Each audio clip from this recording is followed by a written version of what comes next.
parent, you need to understand that when some family members or elders suggest a name to be given to a child, you need to find out what kind of life that person lived. You need to find out the identity of that person.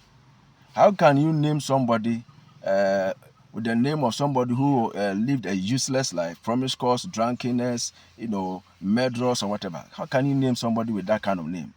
Perhaps is the only male and therefore you want to keep the name in the family or what? You need to be careful the kind of names you give to your children because names have influence. We heard some years ago that somebody was called Kumunimpa, that is a murderer of a human being, got to secondary school, and then there was some misunderstanding, picked a lethal weapon, a knife or something, and stabbed one person, and the person died. So before he left secondary school, he left a very bad mark. He killed a human being. Names are very important. We should be careful about the names we give our children. There was somebody, in fact, one of my relatives was named after somebody. Someone was named after him, and he was named after somebody. Every now and again, you will see him sitting in the doorway, and I asked the mother, why this kind of attitude? He's always sitting in the doorway. When people are coming, you have to ask him to move or move him away from there. And he said the person he was named after, every now and again, will be sitting in front of the door. So names have influence. You have to be careful how we name. You have to be careful how we name. You remember in Luke chapter 1, verse 54 to 67, 57 to 64, John the Baptist was named before he was born. And then an angel visited Zechariah. They had been waiting for long to conceive and give birth. They were barren. By God's grace, the angel visited Zechariah, and Zechariah was doubting, and so he became dumb. But God kept his promise, and Elizabeth, in her old age, conceived, and she gave birth. Now it was time to name the child, and they were asking the mother, what is the name of the child? Because the father was dumb. Then the mother said, he shall be called John. And they said, no way, there was nobody in this family called that name. So we cannot name him John. Then they left the mother and they went to the father. Then they used sign language. What is the name of this child? And Zechariah said, bring me a tablet. So they brought a slate. He wrote on it, his name is John. And his tongue got loose and began to magnify God. When you give good names to your children, they shall be signs and wonders in their generation. When you give good names to your children, you are inviting the attribute of the name over their lives. You are inviting God over their lives. Well, some people go for children from certain places, water bodies and trees and other places they know. And they have effect on the children. Now, if your child is named God's way or in a godly way, all you are saying is that you have created a path for God to come through and then help you raise your child to resemble the image of Christ. The Bible says in Romans chapter 8, verse 29, that whom he did foreknow, he did predestine to be conformed to the image of his son. So God has foreknowledge, and he had already predestined that we should come. But it is up to us to give our children divine identity and take them through the way of God. It is up to us. Somebody named Eli. The children didn't pick the ways of God. Somebody named Samuel. Samuel did not let any of his words fall to the ground. And yet his children did not go the ways of God.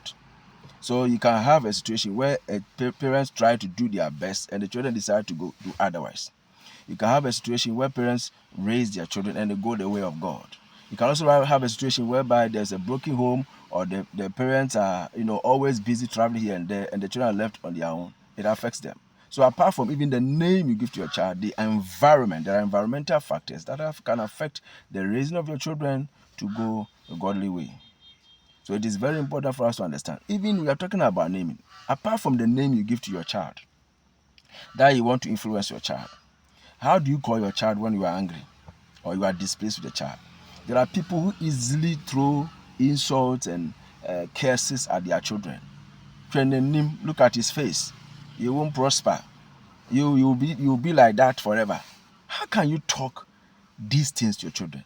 Negative words over your children's lives. And then when they grow up and they are living up to the negative words, then you are crying and you are giving work to men of God. They say, please come and pray for my children because they are doing this or that, contrary to what we expected them.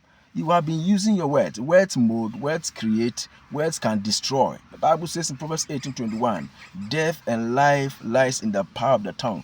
They that love it shall eat the fruit thereof. Jesus said, the words I speak to you, they are spirit and they are life. So when you are speaking and God is in it, you are speaking life. So we need to speak positive. We can be angry. I remember years ago, Dr. Lawrence Tete was preaching in Ghana, and he said when he was growing up, sometimes boys, there are times boys will be naughty. The father will be angry with him and the brother. But the father made sure that he didn't use any careless word or words of defeat or curses. No, the father will look at his face, and in anger he will say, look at his face like a president, his face like a pastor. He's angry, all right, but he will make sure he doesn't say any word that can affect the spirit or the soul of the child adversely. And so naming is very important. You may be angry. There are some people, because of broken relationships, maybe the man at a point in time decided to go for a side chick or go and marry somebody else. The woman has raised and got to a point, and then the man just leaves. The woman is embittered and is transferring the bitterness to the children, speaking careless words over the lives of the children, blaming them for their father's fault. It ought not to be so. We need to understand that we make investments by the words we speak over the lives of our children. And as we keep speaking it and speaking positive, the thing may be negative. It may be negative, maybe there may be a negative pattern, but at the end of the day, because I've been speaking positive, the words will work and shape the child's life. I know somebody whose child was not doing well in class, and the head teacher said, the class teacher said, we want to repeat the child because the child was not pushing. But the child had learning impediment, challenges. And the father had belief in the son that the son will do well. So he said, let the child still go, and then let's see what happens in next class. And the father pushed the child on. But the report that the head teacher wrote, the class teacher wrote, promoted to class 1 on probation.